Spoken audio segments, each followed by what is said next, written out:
Subscribe कीजिए the perfect classes channel को और बेल आइकन को दबाइए लेटेस्ट वीडियो सबसे पहले देखने के लिए। हेलो स्टूडेंट्स, आप सभी का आपके चैनल द परफेक्ट क्लासेस में स्वागत है। शिक्षा निदेशालय राष्ट्रीय राजधानी क्षेत्र दिल्ली की वर्कशीट 19 डिस्कस कर रहे हैं बच्चों। क्लास 7 की वर्कशीट है, विषय गणित है। 27 सितंबर 2021 की वर्कशीट है। टॉपिक है ठोस आकारों का चित्रण। ठीक है, अपनी पुस्तक को किसी मेज़ या ज़मीन पर रखिए और इसके चारों तरफ रेखा खींचिए। मतलब अपनी बुक को रखिए किसी मेज़ पर या ज़मीन पर रखिए और उसके चारों तरफ रेखा खींचिए। क्या आप इन रेखाओं से घिरी बंद आकृति को उठा सकते हैं? तो बच्चे नहीं उठा सकते हम लोग। ठीक है, इस आकृति की विमाएँ कितनी है?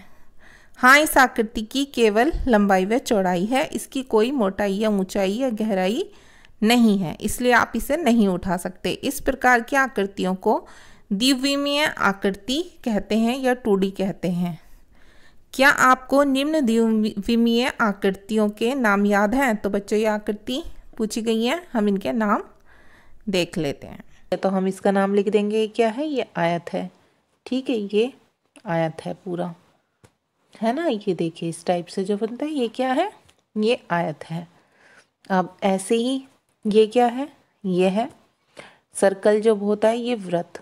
ये क्या है? ये त्रिभुज है, हमने यहाँ लिख दिया। ये क्या है बच्चों? ये चतुर्भुज है। और ये क्या है? ये वर्ग है, तो हमने यहाँ पर लिख दिया। अब आगे देखते हैं। क्या आप अपनी पुस्तक को उठा सकते हैं? ज़रा सोचिए क्यों।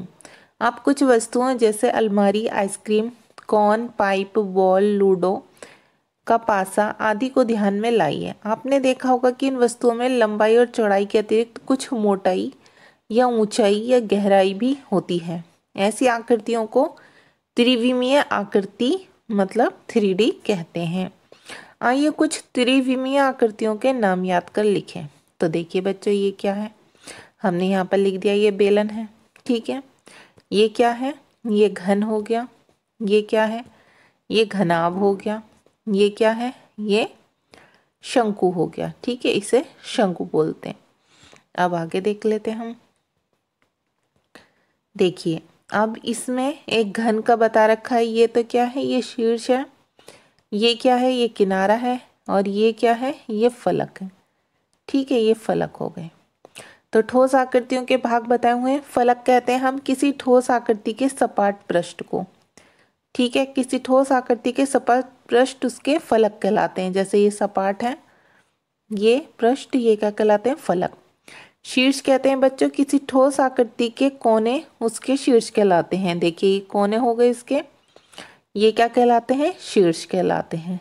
ठीक है, अब किसी ठोस आकृति के ढांचे की रेखाखंड या कोर उसके किनारे कहलाते हैं। तो देखिए ये जो है, ये देखिए ये क्या है? ये उसके किनारे हो गए। ठीक है, अब जाल। जाल क्या होता है? जाल एक वह आकृति है जो किसी ठोस आकृति को खेलने पर प्राप्त होती है। अपने आसपास की ठोस आकृतियों को ऊपर दी गई ठोस आकृतियों के चित्रों को देखकर निम्न सारणी को पूरा कीजिए। तो बच्चों, ये हमने सारणी पूरी कर दी है क्योंकि इसमें ठोस आकृति के नाम बता रखे हैं, फलक, किनारे, शीर्ष। ठीक है, तो घनाभ में कितने फलक होते हैं? हमने लिख दिए 6। किनारे कितने होते हैं? 12। और शीर्ष कितने होते हैं? 8। अब बेलन के पूछें, बेलन में फलक कितने होते हैं? 3, किनारे 2 और शीर्ष 0, कोई नहीं होता किनारा। अब शंकु में पूछें, शंकु में फलक होते हैं 2, किनारे 1 और शीर्ष 1। घन में कितने फलक होते हैं? 6, किनारे 12 और शीर्ष 8 होते हैं। ठीक है बच्चों, अब इधर देखते हैं। जरा सोचिए, जब आप किसी गत्ते के डिब्बे जैसे फ्रूटी या दवाई का डिब्बा को खींचते हैं तो आपको कैसे आकृति मिलती है? और जब हम इस गत्ते के डिब्बे को सपाट करके लिटा देते हैं तो हमें इसका जाल प्राप्त होता है।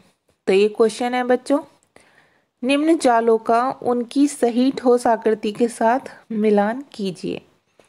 ठीक है, तो देखिए बच्चों, इसका मिलान किया हमने इससे। ठीक है, इसको मिलान कर देंगे हम इससे, थर्ड से। ये हो गया फर्स्ट और ए भी लिख सकते हैं आप। ये हो गया सेकंड, इसे बी भी लिख सकते हैं। इसको मिलान करेंगे इससे। ठीक है, ये हो गया थर्ड, इसे सी भी लिख सकते हैं, सी लिख देंगे। और इसे हमने कहाँ मिलान किया, इससे, तो ये क्या हो गया 4th, इसे डी भी लिख सकते हैं। ठीक है बच्चों, तो ये आपकी वर्कशीट सॉल्व हो गई। अगर आपको मेरी वीडियो पसंद आई है तो प्लीज़ मेरी वीडियो को लाइक कीजिए, शेयर कीजिए, हमारे चैनल को सब्सक्राइब कीजिए। Thanks for watching.